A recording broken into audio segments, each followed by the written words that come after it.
मन में बसा कर तेरी मूर्ति, उतारो में गिरधर तेरी आरती। मन में बसा कर तेरी मूर्ति, उतारो में गिरधर तेरी आरती। मन में बसा कर तेरी मूर्ति, उतारो में गिरधर तेरी आरती। मन में बसा कर तेरी मूर्ति, उतारो में गिरधर तेरी आरती।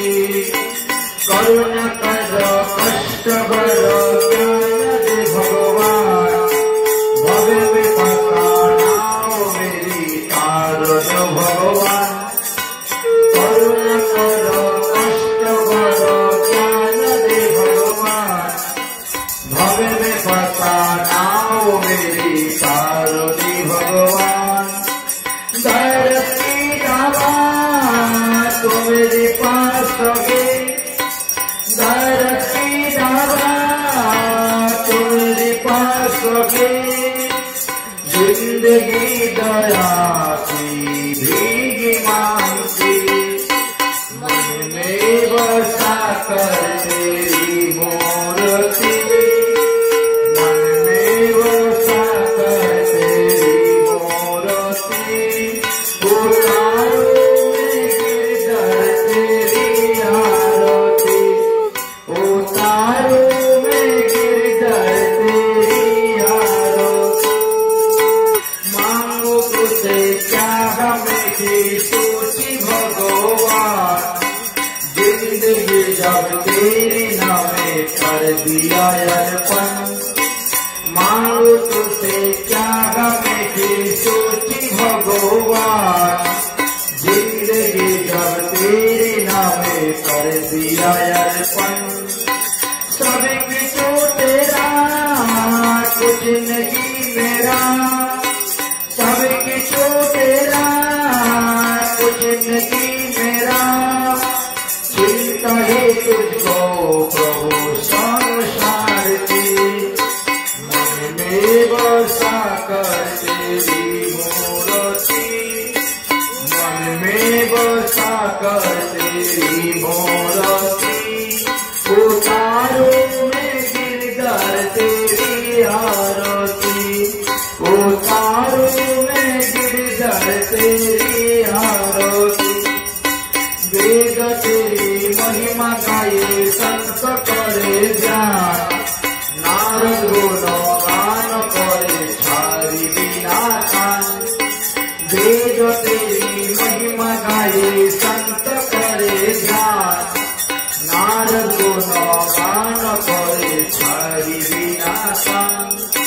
भक्त तेरी प्यार करते के पुकार, भक्त तेरी प्यार करते के पुकार। दास विरासो तेरी गाया रोती, मन में बसा कर तेरी मूर्ति, मन में बसा कर तेरी मूर्ति। उतारो में गिरधर तेरी आरती, उतारो में गिरधर तेरी आरती। हरे कृष्णा कृष्ण कृष्ण हरे हरे, हरे राम राम राम हरे हरे। हरे कृष्णा कृष्ण कृष्ण हरे हरे, हरे राम राम राम हरे हरे।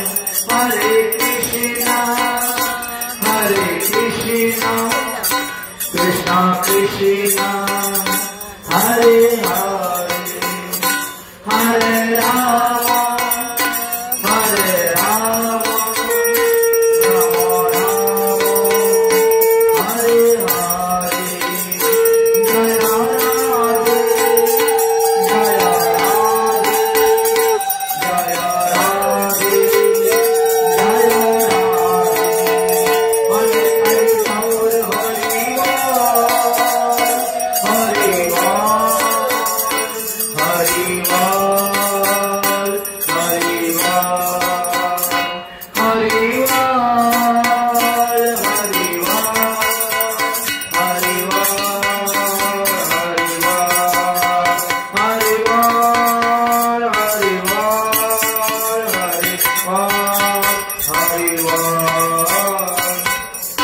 बोलो श्रीमद्भागवत सप्ताह ज्ञान यज्ञ की सप्ताह यज्ञ द्वितीय दिवस की भगवान मंगल हरिनाम संकीर्तन की आप गुरुदेव की आप इष्टदेव की श्री व्यासदेव जी की सुख मुनि की परीक्षित महाराज की सनकादि ऋषिवृंद की आस्थान पुरुष की आज के आनंद की जय जय श्री राधेश्याम।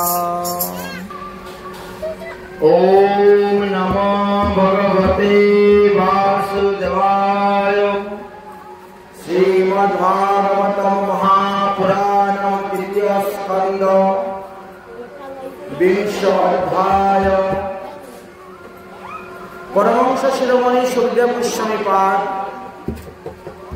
आसन्न मृत्युग्रस्त महाराज परीक्षित सभाके गিয়ে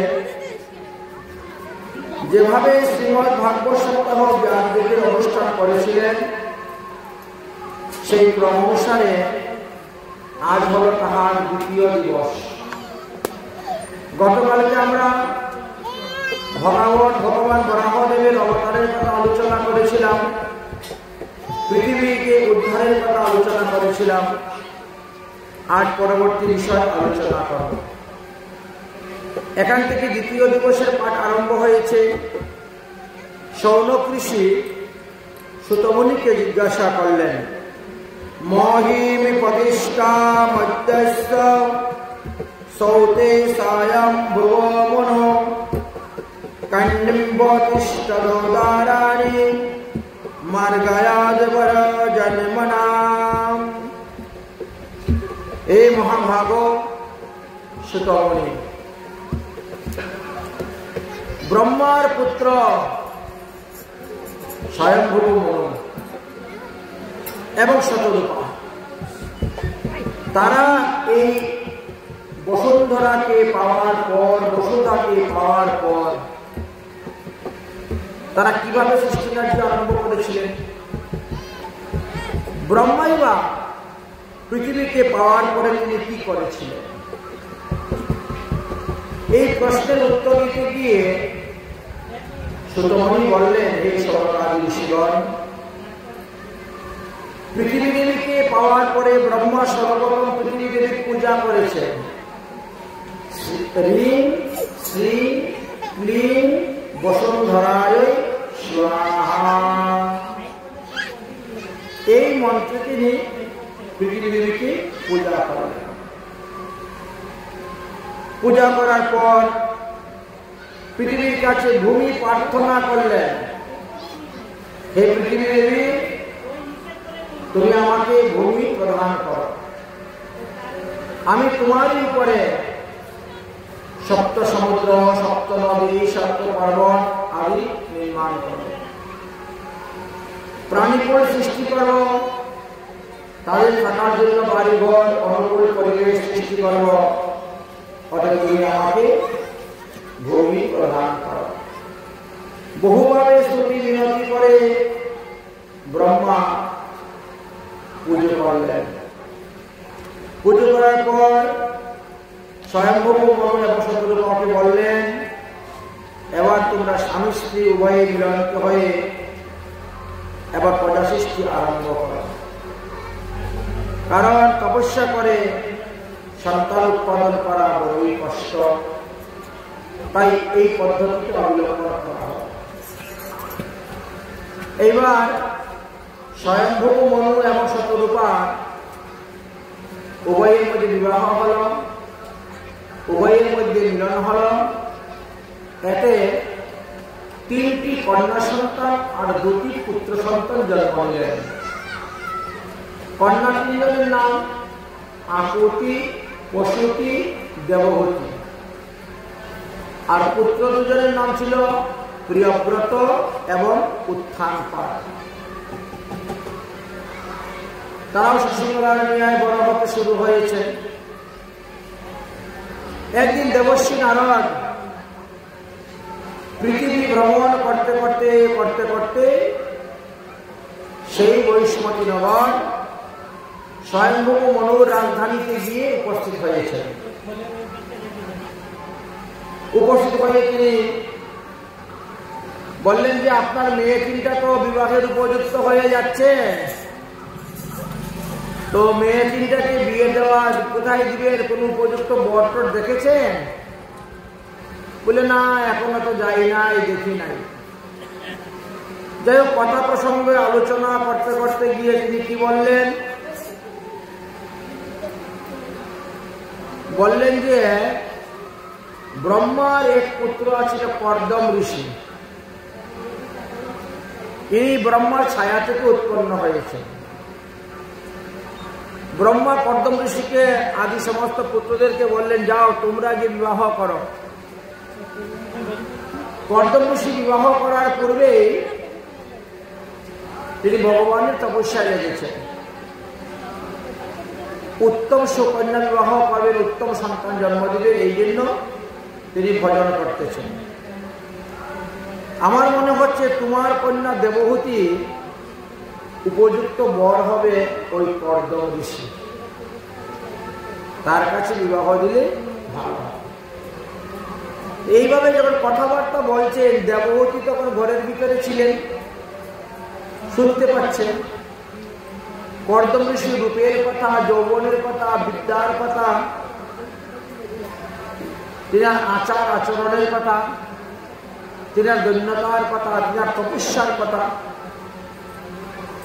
তিনার মান যশ প্রতিষ্ঠার কথা শ্রবণ করে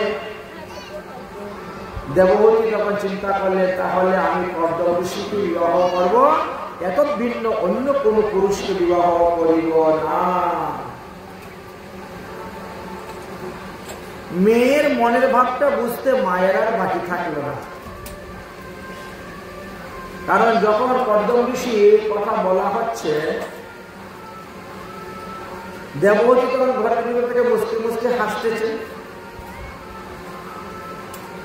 বুঝলেন যে মেয়ের মনে এই ভাব আছে। যাই হোক, স্বয়ংভূ মনু শতরূপাকে বললেন, তাহলে তোমার মেয়েকে সাজাও আর মেয়েকে নিয়ে চলো পৃথিবী ভ্রমণ করতে। পৃথিবী ভ্রমণ করে যেখানে কর্দম ঋষি বসে তপস্যা করতেন সেখানে যাব, গিয়ে মেয়েকে সমর্পণ করে দিয়ে আসবে, অর্পণ করে দান করো, সম্পাদান করে। রথের মধ্যে উঠে রওনা হয়েছে। এদিকে কর্দম ঋষি তপস্যা করতে করতে প্রায় 10,000 বৎসর গত হয়ে গিয়েছে। তিনার তপস্যাতে সন্তুষ্ট হয়ে ভগবান তিনার সম্মুখে এসে উপস্থিত হয়েছেন। হে কর্দম ঋষি, আমি তোমার তপস্যায় সন্তুষ্ট, প্রসন্ন, তুমি আমার কাছে বর চাও। কর্দম ঋষি তপস্যা থেকে উঠে ভগবানকে প্রণাম করলেন। প্রণাম করে বলছেন, হে ভগবান, সাকাম উপাসনা নিতান্ত হেয়, এটা আমি জানি। নিষ্কাম উপাসনা শ্রেষ্ঠ, সেটাও আমি জানি। কিন্তু আমার পিতার বাক্য রক্ষা করার জন্য আমি সাকাম উপাসনা করিতেছি। অতএব পিতৃবাক্য পালনের জন্য, পিতৃঋণ থেকে মুক্তি লাভ করার জন্য আমাকে বিবাহ করতে হচ্ছে। আপনি এমন একটা কন্যা আমাকে দেন, এমন একটি মহিলাকে বিবাহ করব যাকে বিয়ে করলে পরে আমি সংসার বন্ধনে লিপ্ত হইব না। বিয়ে করব কিন্তু সংসার বন্ধনে লিপ্ত হইব না। সে আমাকে সংসার বন্ধন মুক্ত করে উদ্ধার করে দিতে পারে এমন একটি স্ত্রীরত্ন আমি চাই। আমি ধর্মপত্নী চাই, সে আমাকে ধর্মের দিকে অগ্রসর করে দিবে, আমাকে ধর্মকর্ম করতে কোনো বাধা দিবে না, বরং ধর্মকর্মেতে আমাকে সাহায্য সহযোগিতা করবে, এইরকম একটি স্ত্রী চাই। শাস্ত্রে বলছে স্ত্রীর দেহটা হলো একটা দুর্গ, পুরুষের জন্য দুর্গ। যেভাবে রাজরাজারা তাদের শিবিরে থেকে, দুর্গতি থেকে যুদ্ধ করে শত্রুকে জয় করেন, ঠিকই তেমনি ভাবে স্ত্রীরূপী দুর্গকে আশ্রয় করিয়া পুরুষগণ তাদের কামাদি রিপুগুলাকে দমন করিতে পারে। তাই আপনি আমাকে এরকম একটা সুশীলা স্ত্রী দান করুন, এটাই আমি চাই, যাতে বিয়ের পরেও সাধন ভজনে আমার কোনো বিঘ্ন না হয়। পিতৃবাক্য পালন করা তো পুত্রের কর্তব্য, পুত্রের ধর্ম। এই জন্যই আমি আপনার কাছে অনুরোধ করেছি। ভগবান বিষ্ণু অত্যন্ত সন্তুষ্ট হয়ে গেলেন, প্রসন্ন হয়ে গেলেন। বাহ, তুমি যথার্থই বলেছ। এই জগতে 3 রকমের পত্নী আছে। এক হলো ধর্মপত্নী, এক হলো কাম পত্নী, আর এক হলো ভোগ পত্নী। যারা কাম পত্নী এবং ভোগ পত্নী তারা নিজেরাও ভজন করবে না, তোমাকেও ভজন করতে দিবে না। একমাত্র ধর্মপত্নী তোমাকে ভজন করতে দিবে, সেও ভজন করবে এবং তোমাকেও ভজন করতে সাহায্য সহযোগিতা করবে। ঠিক আছে, ঠিক আছে। আগামী পরশুদিন স্বয়ম্ভব মনু আর শতরূপা তারা দুজন তাদের কন্যা দেবহূতিকে নিয়ে তোমার আশ্রমে উপস্থিত হবেন। তোমার কাছে দেবহূতিকে বিবাহ দিবেন। আর ওই দেবহূতিকে বিবাহ করলে পরে তুমি সংসার বন্ধনে লিপ্ত হবে। সংসারী হয়েও তুমি ভজন করতে পারবে, সংসারী হয়েও তুমি ব্রহ্মচর্য পালন করে হরিভজন করে যেতে পারবে। তোমার তপস্যায় সন্তুষ্ট হয়েছি আমি, তাই তুমি না চাইলেও আমি তোমাকে বর দিলাম। আমি তোমার পুত্ররূপে এসে জন্মগ্রহণ করব,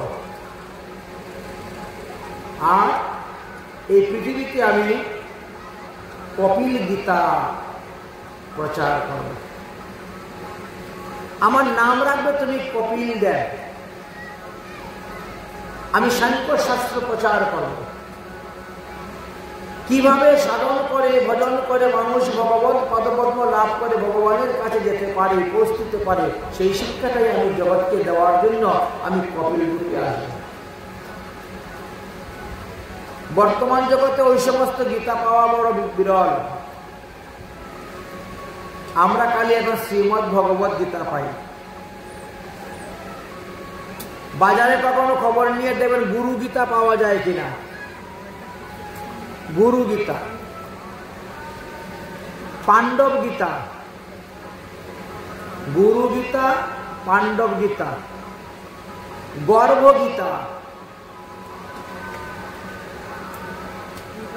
কপিল গীতা, এই সমস্ত গীতা পড়লে পরে জ্ঞান লাভ করতে পারে। যাই হোক, ভগবান এইভাবে বরদান দিয়ে তিনি চলে গেলেন। কর্দম ঋষি তিনার তপস্যা স্থলে বসে আছেন আর অপেক্ষা করতেছেন আগামী পরশুদিন আসবে। দেখতে দেখতে দেখতে দেখতে ঠিক পরশুদিন এসে উপস্থিত হয়ে গিয়েছে। ঠিক এইরকম ভাবে বুধুলি লগ্ন 5টা বাজে, এরকম সময়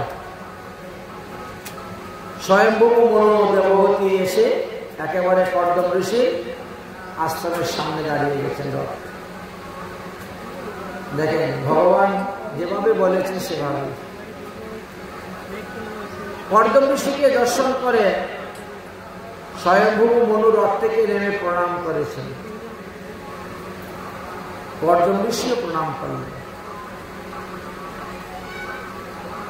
আদর আপ্যায়ন করে স্বয়ম্ভব মনু শতরূপা দেবহূতিকে আশ্রমের ভিতরে নিয়ে গেলেন। 3 জনকে বসার জন্য 3টা আসন দিলেন। স্বয়ম্ভব মনু এক আসনে বসেছে, দেবহূতি আরেক আসনে বসেছে। এই শতরূপা আরেকটি আসনে বসেছে, কিন্তু দেবহূতি আসনে বসছেন না, তিনি দাঁড়িয়ে আছেন। কর্দম ঋষি বলছেন, হে রাজকুমারী, আসন গ্রহণ করুন। রাজকুমারীকে গ্রহণ করছেন না। এদিকে কথাবার্তা চলতেছে, আর মধ্যে মধ্যে কর্দম ঋষি দেবহূতিকে বলছেন, রাজকুমারী আসন গ্রহণ করুন। কিন্তু রাজকুমারী দাঁড়িয়ে আছেন, আসন গ্রহণ করছেন না। আবার মনে মনে চিন্তা করছেন, দেবর্ষি নারদের মুখ থেকে আমি যখন ইনার কথা শুনেছিলাম, তখন তো মনে মনে ইনাকে স্বামী রূপে গ্রহণ করে নিয়েছি। আর এখন স্বামীর দেওয়া আসনে যদি আমি বসি, তাহলে তো আমার নারী ধর্ম লঙ্ঘন হয়ে যাচ্ছে, এটা উচিত নয়। স্বামীর সেবা করা স্ত্রীর কর্তব্য, স্বামীর কাছ থেকে সেবা গ্রহণ করা ওটা নারী ধর্ম নয়। এখন ঋষি আমাকে আসন দিচ্ছেন, বারবার অনুরোধ করছেন আসনে বসার জন্য। যদি আসনে না বসি, তাহলে আবার ঋষিকে অপমান করা হয়। যদি কেউ আপনাকে আসন দিয়ে বলে বসুন, আর আপনি যদি সেই আসনে না বসেন, যে ব্যক্তি আপনাকে আসন দিয়েছে তার অবমাননা করা হলো, অপমান করা হলো। এখন উভয় সংকটে পড়ে গেছেন, কি করবেন? আসনে বসলে নারী ধর্ম নষ্ট হইবে, আর আসনে না বসলে বৈষ্ণব অপরাধ হইবে। উভয় সংকট। এই উভয় সংকট থেকে কিভাবে রক্ষা পাবেন? দুই কুল রক্ষা হবে এমন কোন পদ্ধতি আছে? প্রত্যন্ত পূর্ণমতী ছিলেন, বুদ্ধিমতী ছিলেন। অনেক চিন্তা করতে করতে হঠাৎ মাথার মধ্যে একটা বুদ্ধি আসলো যে আমরা তো মেয়েরা, মেয়েদের ডাইন হাত হলো স্বামীর হাত, আর বাম হাতটা হলো নিজের হাত। ডাইন হাতটা স্বামীর হাত। তো আমার স্বামী যখন আমাকে বসার জন্য আসন দিয়েছে, স্বামীকে আগে আসনে বসাই। এই জন্য তিনি কি করলেন? আসনের উপরে ডাইন হাতটা রাখলেন, রেখে আসনটাকে প্রণাম করলেন, আর প্রণাম করে মাটির মধ্যে বসে গেছে। ডাইন হাতটা আসনে, মাটির মধ্যে বসে গিয়েছে।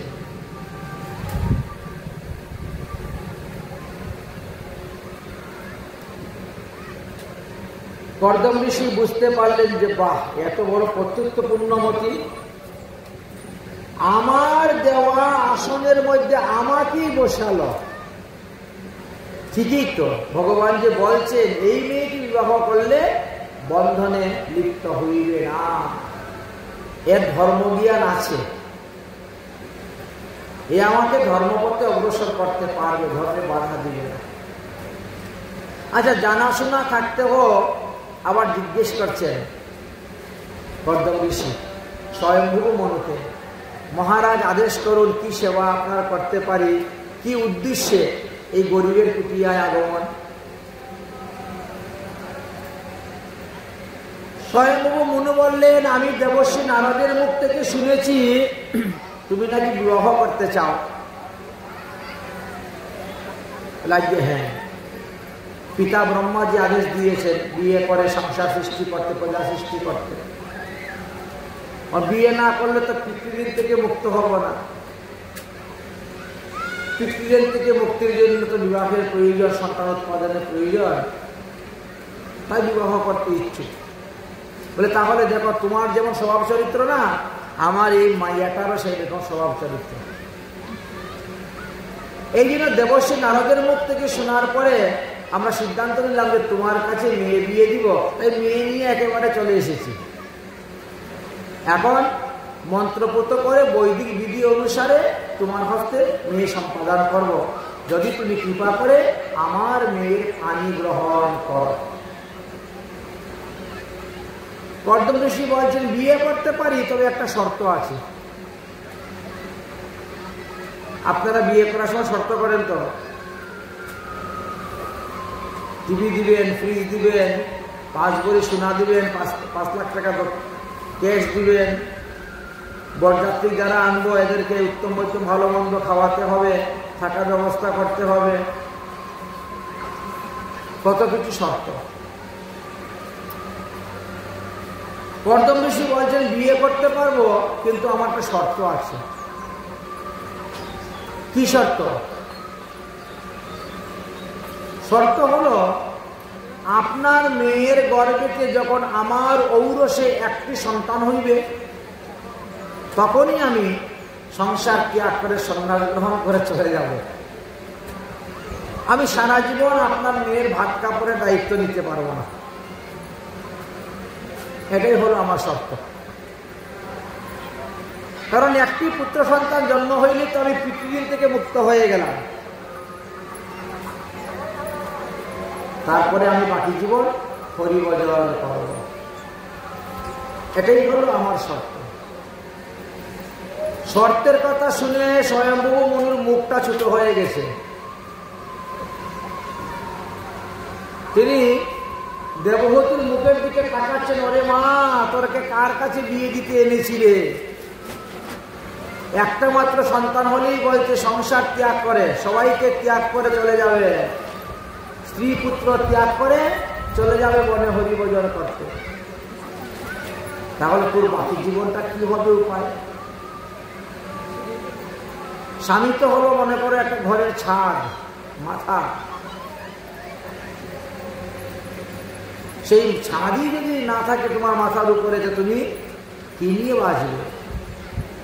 আর তুমি ঘরে বসে হরিভজন করো, বলে না, হবে না, আমি পুরা সংসার ত্যাগ করে চলে যাব।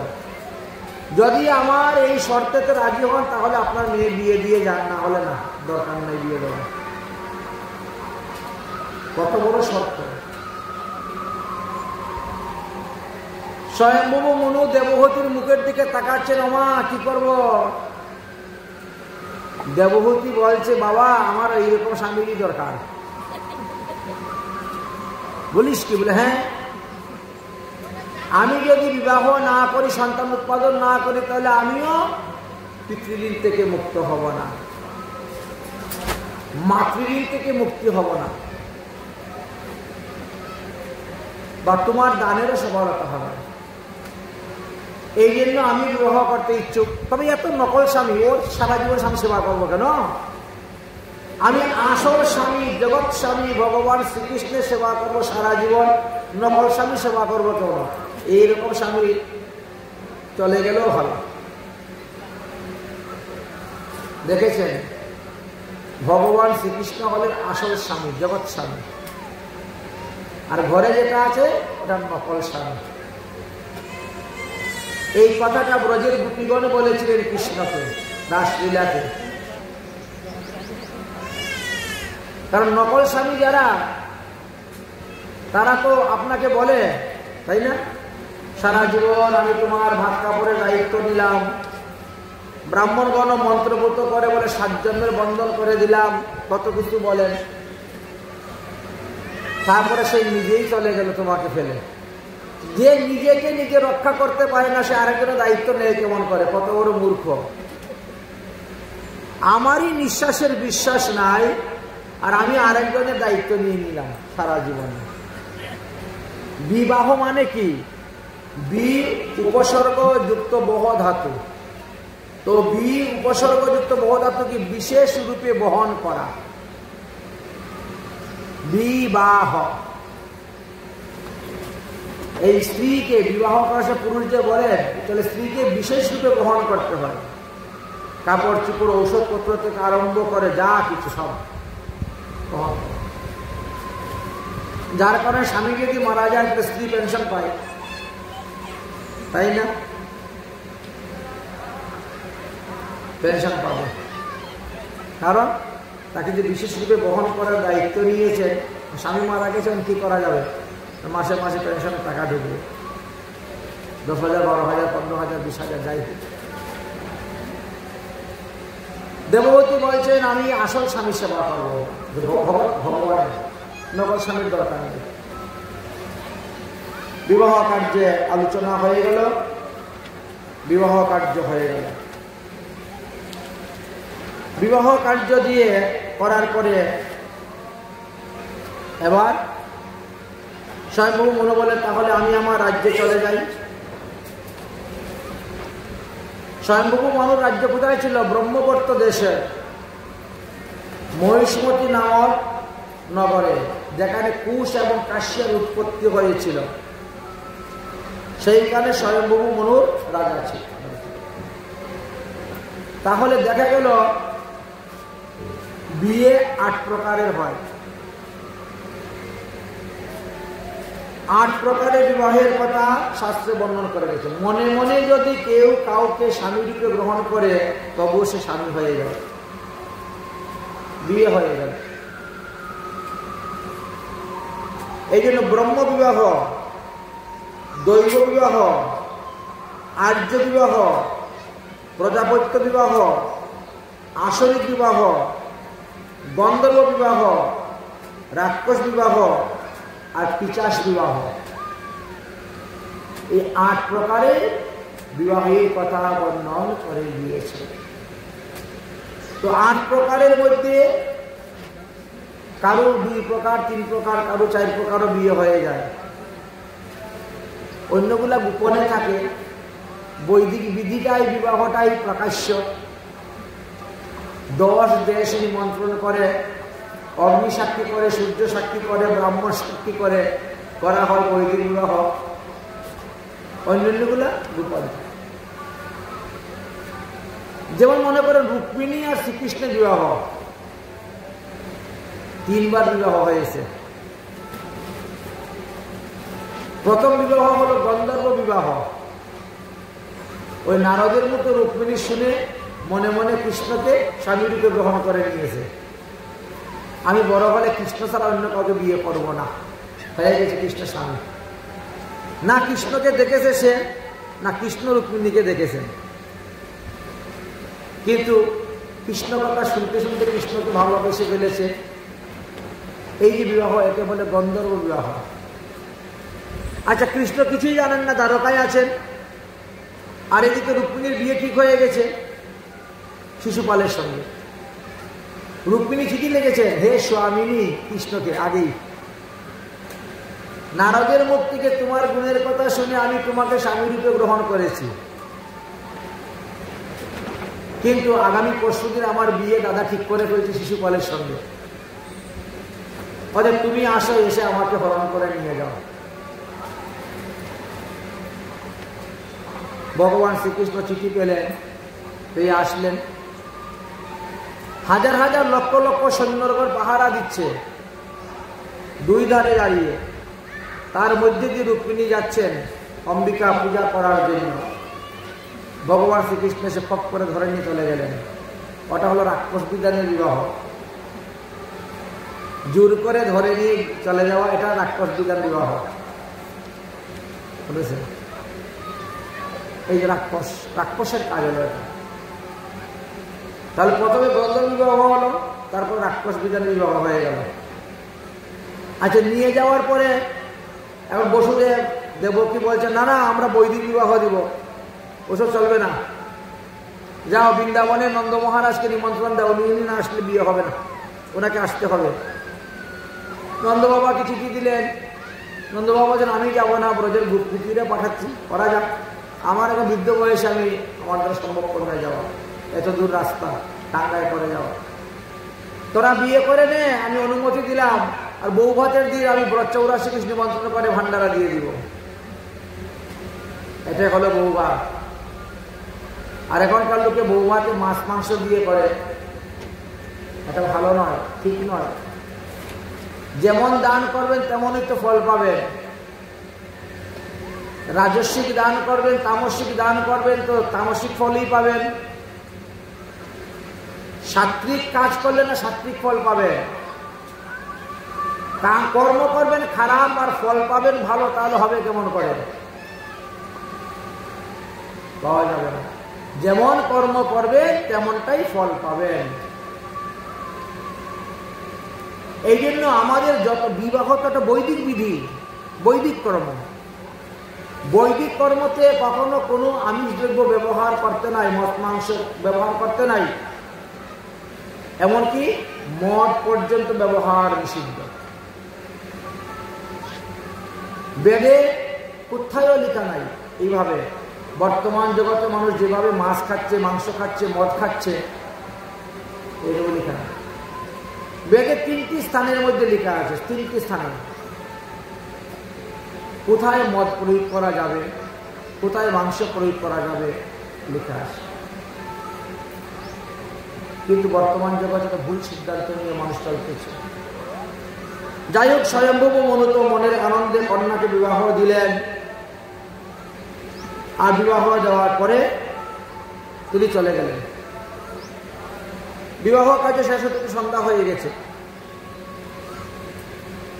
কর্দম ঋষি দেবহূতিকে বলছেন, দেবী আমি এখন সন্ধ্যান্বিত করবো, সন্ধ্যার সময় সন্ধ্যান্বিত করবো, যাও নদীর থেকে জল নিয়ে আসো।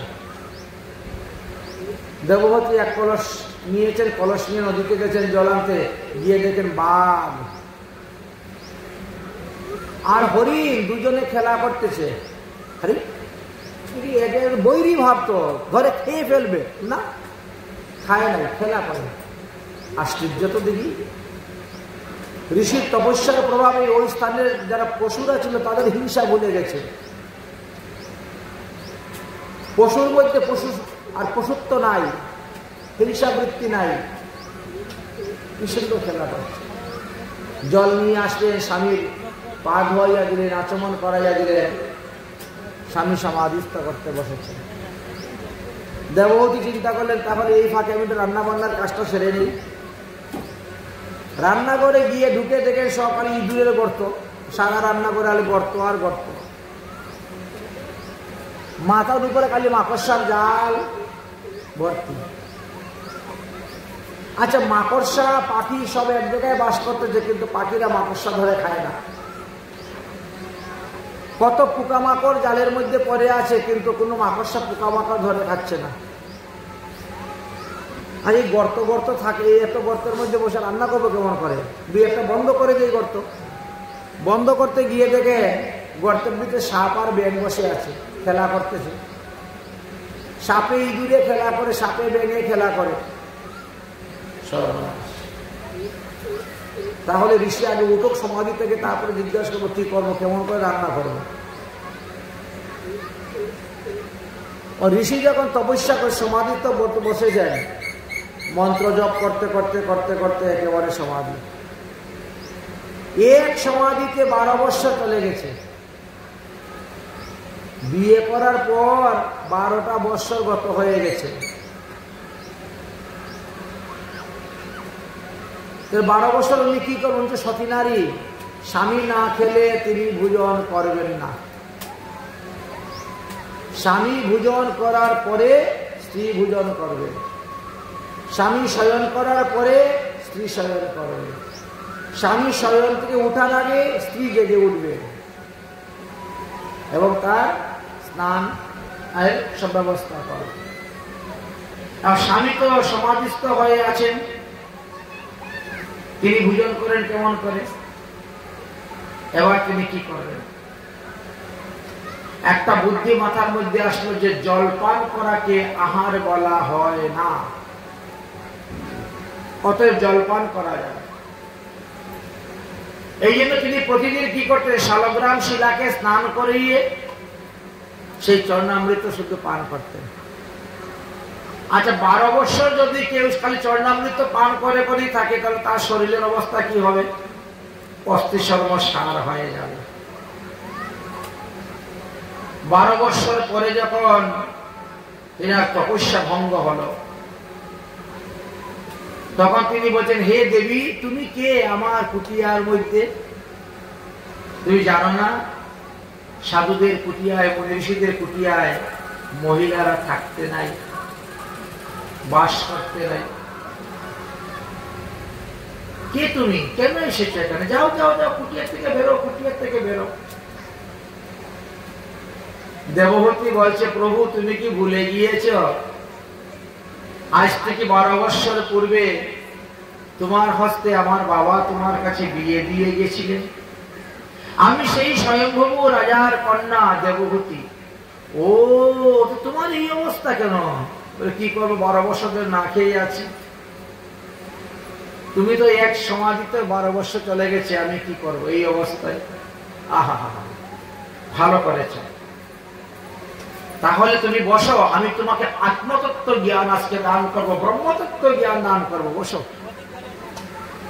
স্বামী স্ত্রীর মধ্যে দেখেন কৃষ্ণ প্রসঙ্গ, হরিকথা, সাধুসঙ্গ হচ্ছে।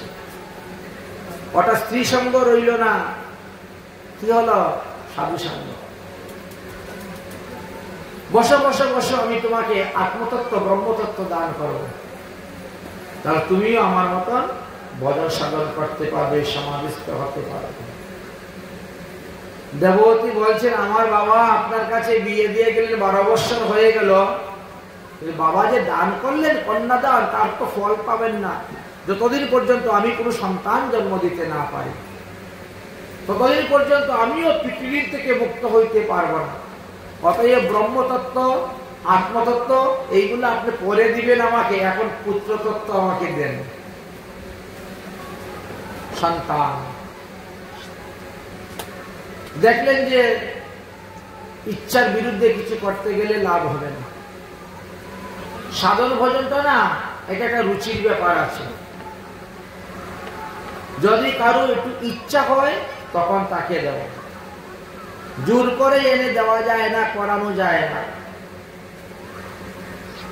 ঠিক আছে দেবী, তুমি যখন পুত্রতত্ত্ব চাচ্ছ তাহলে তোমাকে পুত্রতত্ত্বই দিব।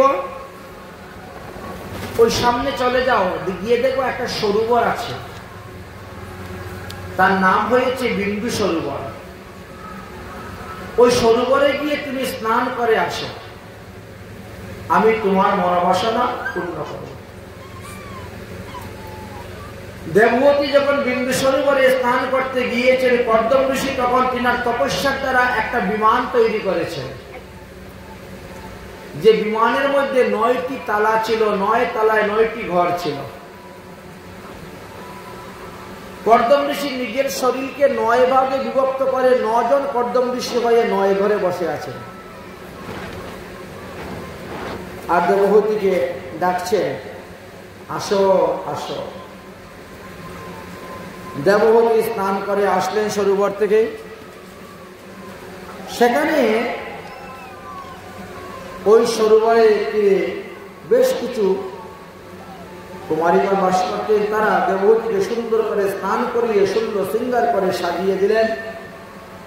দেবহূতি এখন যেই ঘরে যান, গিয়ে সেই ঘরে দেখেন কর্দম ঋষি বসে আছেন, যে ঘরে যান সেই ঘরে কর্দম ঋষি বসে আছেন।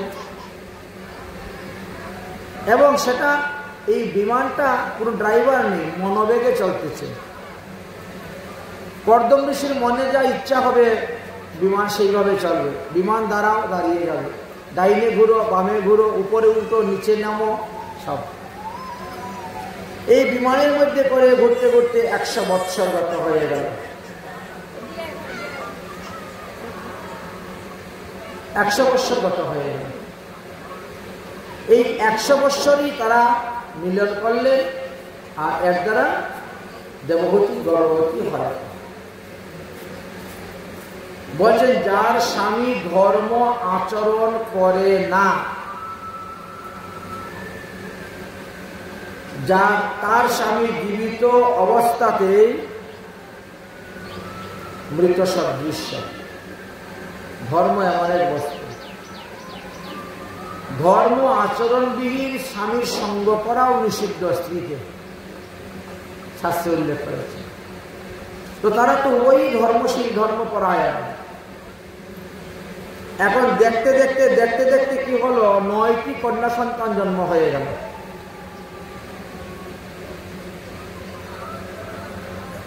কর্দম ঋষি বলছেন, দেবী তোমার 9টি কন্যা সন্তান হয়েছে, আমি এখন চলে যাই। কথা ছিল 1টি সন্তান, 9টি সন্তান হয়েছে। বললেন না, এই 9টি কন্যাকে বিবাহ দিয়ে তুমি যাবে, আর আমাকে দেখাশোনার জন্য একটা পুত্র সন্তান দান করে যাও।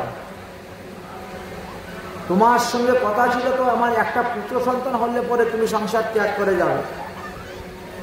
তার মধ্যে 9টি কন্যা সন্তান হয়ে গেছে, সুতরাং এই 9টা কন্যাকে আমি কোথায় বিবাহ দিব? তুমি চলে গেলে, অন্তপক্ষে এদেরকে বিয়ে দিয়ে যাও। যাই হোক, তারপরে ভগবান কপিল দেব জন্ম হলেন। কর্দম ঋষির পুত্র রূপে ভগবান এক অংশে আসলেন সাংখ্য শাস্ত্র প্রচার করার জন্য, কপিল ভগবান রূপে অবতীর্ণ হলেন। ব্রহ্মা সেই সংবাদ জানতে পেরে সমস্ত মনীষীদেরকে নিয়ে আসলেন, কপিল ভগবানকে পুজো করলেন, আরতি করলেন, বন্দনা করলেন। তারপরে ব্রহ্মা বললেন, হে কর্দম ঋষি, দেখো আমার সঙ্গে না অনেক লোক এসেছে কপিল ভগবানকে পুজো করার জন্য, দর্শন করার জন্য। তোমার 9টা মেয়ের যে স্বভাব চরিত্র, সেই রকম স্বভাব চরিত্র সম্পূর্ণ পুরুষের সঙ্গে তার বিবাহ দিয়ে দাও। ঠিক আছে। ব্রহ্মার আদেশ অনুসারে কর্দম ঋষি তার কলা নামক পত্নীকে মরীচি ঋষির কাছে বিবাহ দিলেন। অনুসূয়া নামক কন্যাকে অত্রি মুনির কাছে বিবাহ দিলেন। শ্রদ্ধা নামক কন্যাকে অঙ্গিরা ঋষির কাছে বিবাহ দিলেন। হবিব্য নামক কন্যাকে পুলস্ত ঋষির কাছে বিবাহ দিলেন। পুলহ ঋষির কাছে অরুন্ধতী নামক কন্যাকে বিবাহ দিলেন। ক্রতু ঋষির কাছে স্বার্ধী নামক কন্যাকে বিবাহ দিলেন। ভিগু ঋষির কাছে খিয়াতি নামক কন্যাকে বিবাহ দিলেন। বৈশিষ্ট্য ঋষির কাছে অরুন্ধতী নামক কন্যাকে বিবাহ দিলেন। আর অথর্ব ঋষির কাছে শান্তি নামক কন্যাকে বিবাহ দিয়েছেন। তাহলে এই 9 কন্যাকে 9 জন ঋষির কাছে বিবাহ দিয়েছেন।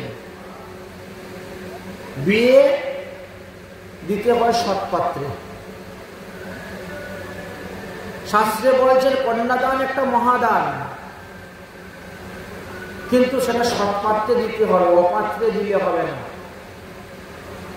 আমরা তো সৎপাত্র বলতে তারাই বুঝি যারা অনেক লেখাপড়া করেছে, বড় বড় ডিগ্রি আছে, বড় বড় চাকরি আছে, মাসে মাসে লক্ষ লক্ষ টাকা ইনকাম আছে, 5তলা বিল্ডিং আছে, 5টা গাড়ি আছে, এমন সৎপাত্র পাবো কোথায়? সৎপাত্র। কিন্তু শাস্ত্রে এটা সৎপাত্র বলে না। শাস্ত্রে বলছে বৈষ্ণবে কন্যা দানঞ্চ পরম নির্বাণ হেতু না। সৎ আচার সম্পূর্ণ ব্যক্তির কাছে কন্যা দান করবে। সদাচার পালনকারী বৈষ্ণবের নিকটে যদি কন্যাদান করতে পারো, তাহলে তোমার যথার্থ কন্যাদানের ফল লাভ করতে পারি। এই জন্য দেখেন 9 জন মুনির কাছেই 9টা মেয়েকে বিয়ে দিয়েছেন, কিন্তু অসুর দৈত্য দানবের কাছে বিয়ে দেন নাই। 9 মেয়ে চলে গেল ওদের শ্বশুর বাড়ি। কর্দম ঋষি এখন কপিল মুনিকে বলছেন, হে পুত্র, তুমি হলে ভগবান। আমার তপস্যায় সন্তুষ্ট হয়ে সাংখ্য শাস্ত্র প্রচার করার জন্য তুমি আমার পুত্র রূপে এসে জন্মগ্রহণ করেছ, কিন্তু ভগবান তো ভগবানই থাকে। সে মৎস্য হোক, কূর্ম হোক, বরাহ হোক, নৃসিংহ হোক, বামন হোক, আর পুত্র হোক, যাই হোক, ভগবান ভগবানই থাকে। তাই হে কপিল দেব, তোমার মায়ের দেখাশোনার দায়িত্ব তোমার উপরে দিলাম, তোমার বোনদের দেখাশোনার দায়িত্ব তোমার উপরে দিলাম, আর আমাকে বিদায় দাও। আমি গঙ্গাসাগরে চলে যাব, ওখানে বসে তপস্যা করবো, হরিভজন করবো। সংসার ধর্ম আমার এখানেই শেষ। কপিল ভগবানকে প্রণাম করে 4 বার পদক্ষেপ করে কর্দম ঋষি চলে গেলেন গঙ্গাসাগরে তপস্যা করতে। মা দেবহূতি সমস্ত কথা শুনতে পেলেন। মা দেবহূতি যখন সমস্ত কথা শুনতে পেয়েছেন, আর তখন তিনার মনের মধ্যে এখন প্রশ্ন আসছে, তাহলে আমিও কপিল দেবের কাছে যাব, গিয়ে ব্রহ্মতত্ত্ব জানবো, আত্মতত্ত্ব জানবো।